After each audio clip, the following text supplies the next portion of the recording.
বন্ধুরা ভালো আছেন? আজকে আমি প্রথমেই শুরু করলাম শাক দিয়ে, লাল শাক দিয়ে। এই লাল শাক এই যে এই গোড়াগুলো কেটে বেছে ভালো করে ধুয়ে রেখে দিয়েছি কুচি কুচি করে। এই যে, আর এবার তেল দেবো কড়াইতে।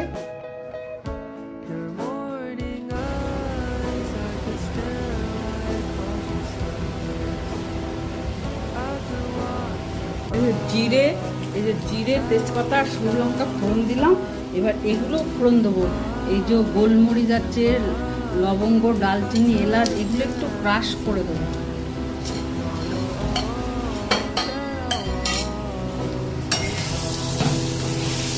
এই ক্রাশ করা গরম মশলা আর এই পেঁয়াজ, রসুন, আদা, কাঁচা লঙ্কাটা দিলাম। তবে খুব